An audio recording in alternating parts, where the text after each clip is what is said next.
चलिए बेटा यहाँ पर ध्यान से देखिए सभी लोग, ठीक है, एकदम ध्यान से देखिए। प्रश्न क्या है? एक विद्यालय में 3/5 बच्चे लड़के हैं तथा लड़कियों की संख्या 800 है, लड़कों की संख्या है, यानी कि लड़कों की संख्या आपसे पूछी जा रही है, ठीक है, समझ में नहीं बात? पहले सवाल समझिए कि एक विद्यालय में 3/5 भाग बच्चे लड़के हैं तथा लड़कियों की संख्या 800 है, तो लड़कों की संख्या ज्ञात करें। देखिए बेटा ध्यान सुनिए, मैं मान लेता हूं कि 100 बच्चे जो है कुल जो है कुल विद्यालय में जो बच्चे हैं बच्चे जो हैं वो कितना है बताओ बेटा? 100। 800 कैसे बेटा? 800 तो लड़कियों की संख्या, बताओ लड़कियों की संख्या 800 है ना, तो 800 कैसे मान लोगे? तो बेटा उसको पूरा बढ़िया तुम करो। 800 तो लड़कियों की संख्या है बेटा, ठीक है, हमने x माना है, x क्या है? कुल लड़कों की संख्या है, ठीक है। अच्छा x का ध्यान समझो, x का 3/5 भाग क्या है? लड़के। ये क्या है बेटा? कुल बच्चों का 3/5 भाग ये क्या है? लड़के हैं। क्या है? लड़के हैं। कुल बच्चे कितने हैं? 1, यानी कि लड़के और लड़कियां मिला के 100 हैं। कुल विद्यालय में बच्चे बने की उसमें लड़के और लड़कियां दोनों हैं, ठीक है, लड़के और लड़कियां दोनों हैं। और लड़के कितना हो गए? कुल बच्चों के 3/5 है, ठीक है। लड़कियों की संख्या कैसे पता करेंगे बेटा? जो कुल बच्चे हैं उसमें लड़कों की संख्या घटा देंगे तो लड़कियों की संख्या आएगी नहीं आएगी? बताओ। 1 में से कुल बच्चों में से कुल बच्चे हैं, ठीक है, 1, उसमें से लड़कों की संख्या घटा देंगे तो यहां क्या आएगी? लड़कियों की संख्या। लड़कियों की संख्या आएगी नहीं? अब बताओ, अरे आएगी नहीं आएगी जी? लड़कियों की संख्या है कितनी? 800। बोलिए, है ना? 800 लड़कियों की संख्या। कोई समस्या है किसी को? हमने x माना है किसी को? स्कूल के कुल बच्चों को, जिसमें लड़के और लड़कियां दोनों हैं। लड़कों की संख्या हमें दिया हुआ कि कुल संख्या के 3/5 भाग है। हमने कुल बच्चों में से लड़कों की संख्या घटा दी तो लड़कियों की संख्या आ गई जो कि 800 के बराबर है। अब ध्यान से समझना बेटा, यहाँ पे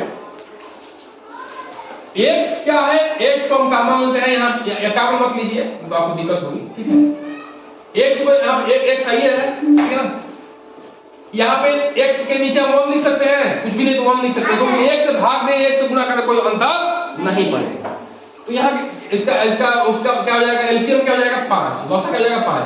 1 से भाग देंगे 5 में, 1 5 5 और 5 से x में गुणा करेंगे 5x, हुआ कि नहीं? बताइए, माइनस 5 से भाग देंगे तो उत्तर कितना आएगा? 5 में 5 से भाग देंगे 1 उत्तर आएगा।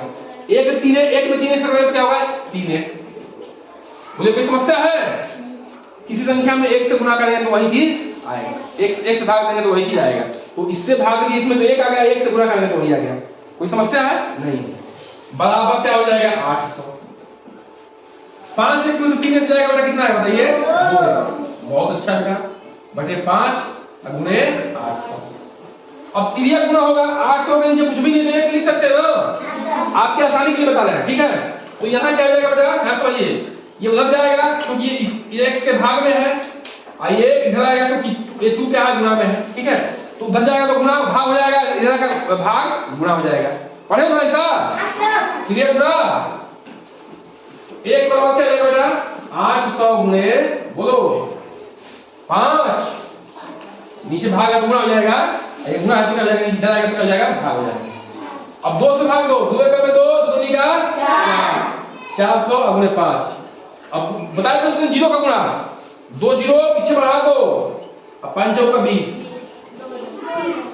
ये x बराबर 2000 आ गया। उत्तर आ गया? नहीं, उत्तर नहीं आया, क्योंकि हमसे पूछा गया है लड़कों की संख्या।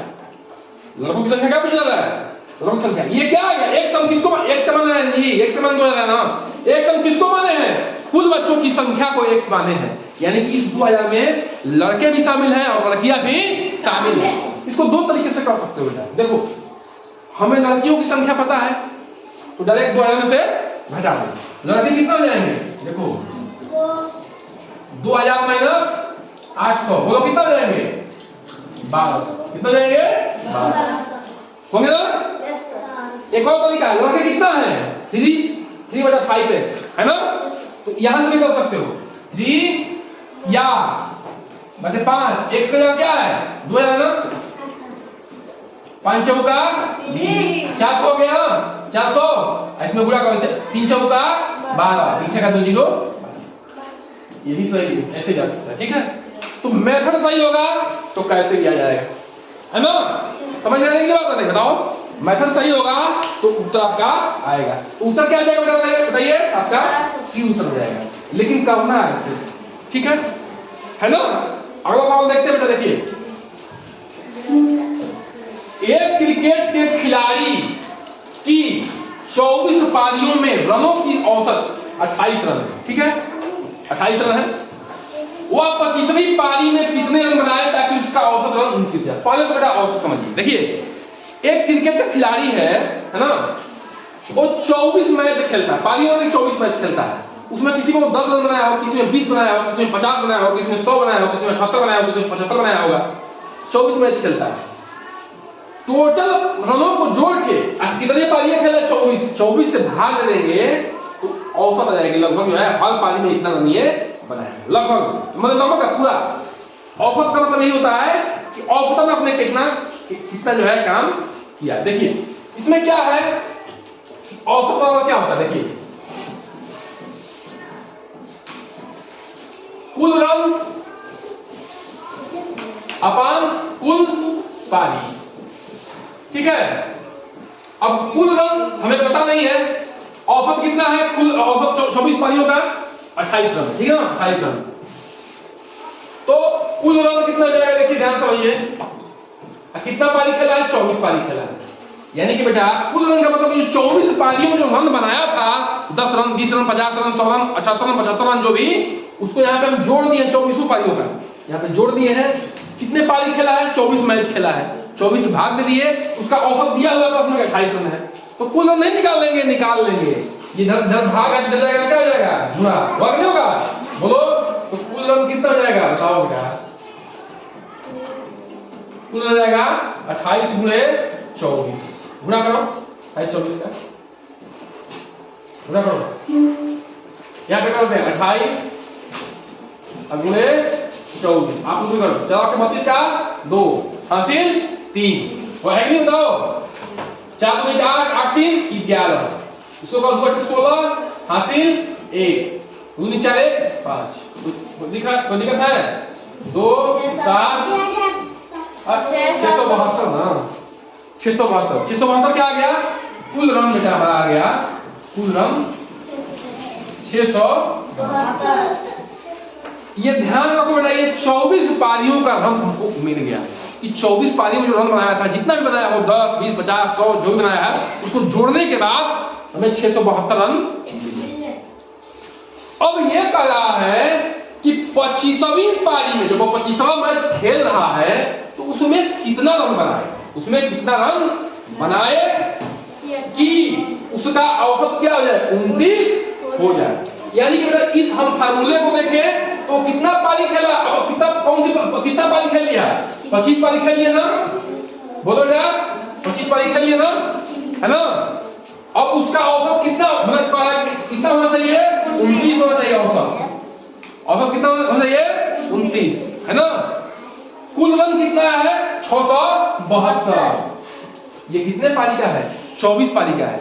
तो 25वां पारी में कुछ रन बनाया होगा जी, 25वां, क्योंकि खेला तो 25, ये 24 पारी का रन है, ये 25वां पारी का रन है। टोटल मैच कितने हो गए? 25 मैच हो गए, 25 सबने भाग दे दिया, 25 सबने भाग दे दिया औसत निकालने के लिए। ठीक है, कुल रन अपन कुल पारी 25 हो गई, 24 मैच का रन है, 25वीं पारी का रन हमको निकालना है। 25वां मैच खेलने के बाद औसत उसका 29 होना चाहिए। अब करो बेटा, अब क्या करेंगे? क्लियर गुणा करेंगे, भाग में निकल जाएगा, गुणा हो जाएगा। 29 गुणे 25 बराबर 672 धन x। गुणा करो, हम गुणा करो, देखो मैं गुणा कर रहा हूं, कैसे गुणा किया जाता है? 25 दाम में 250 होता है, तो 25 दाम कितना होगा? 25 घटाओ तो 250 में से 225 होगा जी, हाँ 225 का बोलो 225 होगा। 225 का इकाई क्या होगा? 5 होगा कि नहीं होगा? हासिल 22। हासिल कितना होगा? 22। 25 दूनी का 50, 50 में 22 जोड़ो 72। कितना होगा? उसमें से 672 घटा दो। इधर अगर घटेगा जी, इधर धन है 672 का, तो इधर आएगा ऋण हो गया होगा। बोलो अब घटाओ। 5 में से 2 गया 3, 12 में से 7 गया 5, ये 6 हो जाएगा ना, ये जाएगा हासिल तो 12 हो जाएगा। ये 6 में से ये होगा, एक कम कितना हो जाएगा? उत्तर। ठीक है बेटा, तो ये भी याद रखना चाहिए कुल पारी कोई भी औसत निकालना है तो कुल डाटा अपन कितने में कितना हो, कितने बार काम किया गया हो। ठीक है, तो कुल पारी अपन कुल रन अपन कुल पारी यह औसत होता है। ठीक है, चलिए इसको नोट डाउन करिए बेटा, आप सारे समझ पा रहे होंगे।